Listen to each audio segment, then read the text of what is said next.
నమస్తే, welcome to four sides TV. Medigadda ప్రాజెక్టుపై Congress party అసత్య ప్రచారం చేస్తోందని టీఆర్ఎస్ వర్కింగ్ ప్రెసిడెంట్ కేటీఆర్ మండిపడ్డారు.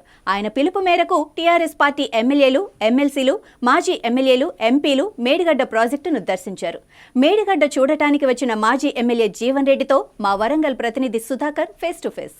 గత బీఆర్ఎస్ ప్రభుత్వం హయాంలో ఏర్పాటు చేసిన మేడిగడ్డ బ్యారేజ్ సందర్శించడానికి ఈరోజు కల్వకుంట తారక రామారావు గారు రావడం జరుగుతుంది. ఈ నేపథ్యంలో మాత్రం మీడియాను లోపల ప్రవేశం కోసం పంపించడానికి, కానీ మీడియాను అడ్డుకోవడం జరిగింది. పోలీసులు మాత్రం చూసుకుంటూ మనం గేట్గా చూసుకోవచ్చు.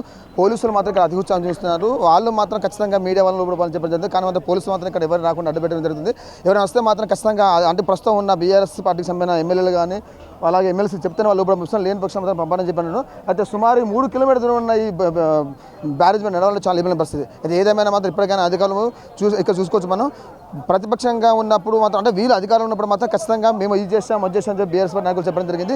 అయితే కాంగ్రెస్ ప్రభుత్వం వచ్చిన తర్వాత మాత్రం రేవంత్ రెడ్డి ఇక్కడ పిల్లలు కూలిపోయిన పరిస్థితి చూసిన తర్వాత ఇక్కడ రావడం జరిగింది. ఇక్కడ ఎటువంటి నష్టం జరిగింది, రాష్ట్ర ప్రభుత్వం ఎటువంటి నష్టం జరిగింది. అయితే గత 15 రోజుల క్రితం వచ్చిన రాష్ట్ర ప్రభుత్వం వచ్చేసి ఇక్కడ ఉన్న పిల్లలకు కుంగిచ్చి టోటల్ ఆ బ్లాక్ మొత్తం తీసివేయాలి, ఆ బ్లాక్ తీస్తేనే మళ్ళీ కొత్త వర్క్ చేయని చెప్పి జరిగింది. అయితే టీఆర్ఎస్ నాయకులు మాత్రం ఒకటి అంటున్నారు, కాదు ఇంత పెద్ద ప్రాజెక్టులో అంత చిన్న లోపాన్ని వీళ్ళు భూతద్దం పెట్టి చూస్తున్నారు. ఈ భూతద్దం పెట్టి చూడడం వల్ల మాత్రం ఖచ్చితంగా అది తప్పు అనే విధంగా మాత్రం బీఆర్ఎస్ నాయకులు చెప్పినారు. ఏదేమైనా మాత్రం ఈరోజు టోటల్ తెలంగాణ రాష్ట్రంలో ఉన్న ఇటు బీఆర్ఎస్ పార్టీ చెందిన ఎమ్మెల్యే కానీ ఎమ్మెల్సీ కానీ అందరూ రావడం జరుగుతుంది.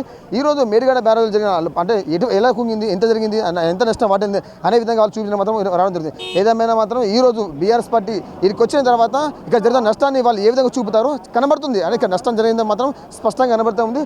సుమారు 4 పిల్లలు మొత్తం పగిలిపోవడం, కుంగిపోవడం జరిగింది. అయినా ఇంత నష్టం జరిగిన మాత్రం అదిగా అంటే బీఆర్ఎస్ పార్టీకి చెందిన నాయకులు మాత్రం ఖచ్చితంగా నష్టం జరిగింది తక్కువ మాత్రం ఒక 10% కూడా జరగలేదు. కానీ వీళ్ళు మాత్రం అంటే కాంగ్రెస్ పార్టీ చెందిన నాయకులు మాత్రం భూతంలో పెట్టే మాత్రం ఎక్కువ మొత్తంలో నష్టం జరిగింది చెప్పడం జరిగింది. మనతో మాట్లాడడానికి జీవన్ రెడ్డి గారు ఉన్నారు. వాళ్ళు అడిగే ప్రయత్నం చేద్దాం. సార్ నమస్తే సార్. సార్ ఇక్కడ వచ్చేసి ఇవాళ టోటల్ మీ బీఆర్ఎస్ పార్టీ చెందిన ఎమ్మెల్యేలు అంటే ఎమ్మెల్సీ అందరూ వస్తున్నారు. వచ్చి ఏం చేయాలని చూడబోతున్నారు. ఇప్పుడు ఏదైతే ప్రస్తుత ప్రభుత్వం ఆరోపణలు చేస్తూ ఉన్నదో చేతగాక వారు పదవిలోకి వచ్చి 87 రోజులు దాదాపుగా కాబోతూ ఉంది.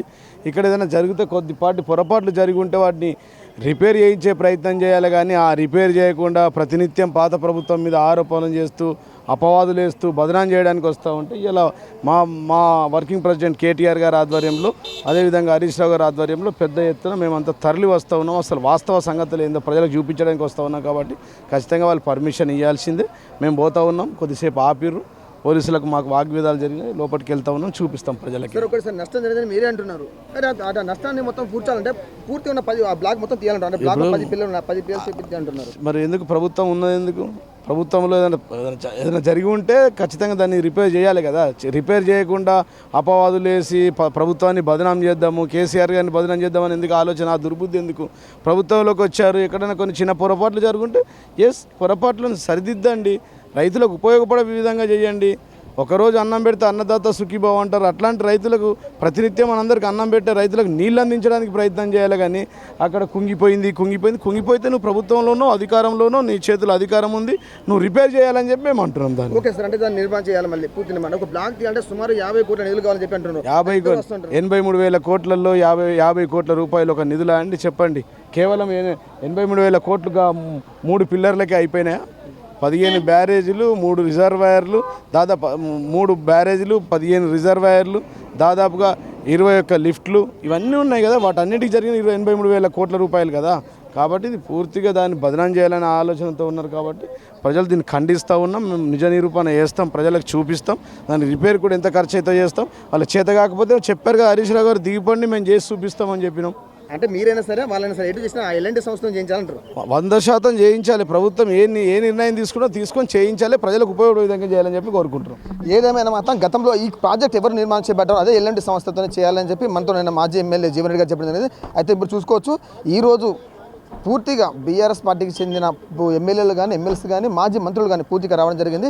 అయితే వీరేమంటారంటే కాంగ్రెస్ పార్టీ అధికారంలో ఉంది కాబట్టి కాంగ్రెస్ పార్టీకి సంబంధించిన నాయకులు ఎవరు ఉన్నారో వాళ్ళు గతంలో చేసిన వర్క్ ఎవరు చేశారో ఎలాంటి వాళ్ళతో ఖచ్చితంగా నిర్మాణం చేయాలని చెప్పి చెప్పడం జరుగుతుంది. కెమెరా వాళ్ళతో Sudhakar, four sides TV, Medigadda.